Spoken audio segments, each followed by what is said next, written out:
Hi friends, இப்போ நம்ம எங்கே வந்திருக்கீங்கன்னு பார்த்தீங்கன்னா ஆலிமலை சிவன் கோயில். அதாவது இந்த ஊர் பேர் தான் ஃப்ரெண்ட்ஸ் ஆலிமலை. இந்த ஊருக்கு ஏன் அந்த பேர் வந்துச்சுன்னு நீங்கள் என்ன கேட்டிங்கன்னா, இந்த ஆலினா கடல், மலானா மலை. அதாவது கடலோரத்தில் ஒரு மலை, அந்த மலையில் இருக்கிற சிவன் கோயில் தான் ஃப்ரெண்ட்ஸ் இந்த ஊர் பேரை வச்சுருக்காங்க.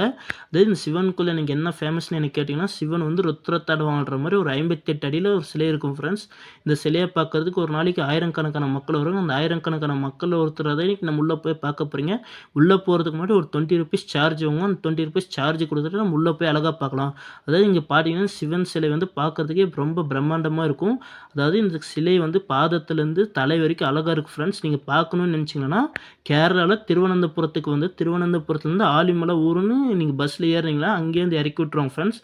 உள்ளே நீங்கள் ஒரு 1 கிலோமீட்டர் அளவுக்கு நடந்தீங்கன்னா சிவன் கோயில் வந்துடும் ஃப்ரெண்ட்ஸ்.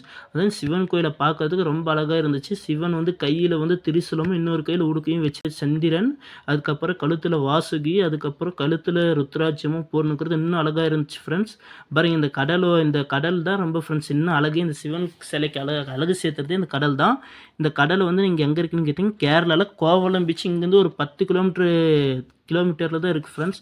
நீங்கள் போய் பார்க்கணும்னு நினச்சிங்கன்னா பார்க்கலாம். அங்கேயும் நாங்கள் போயிருக்கீங்க. அங்கே போன வீடியோ கூடிய சீக்கிரத்தில் உங்களுக்கு அப்லோட் பண்ணுறீங்க. இந்த கோயில் வந்து ரொம்ப அழகாக இருக்குது ஃப்ரெண்ட்ஸ். வந்து பார்க்குறவங்க பார்க்கலாம். நம்ம யூடியூப் சேனல் சார்பாக இந்த வீடியோ போட்டுனுக்கிறது. இந்த கடல் சத்தத்தை கேட்குறதுக்கு ரொம்ப அழகாக இருந்துச்சு. அந்த கடல் சத்தத்தை உங்களுக்காக ப்ளே பண்ணுறேன்.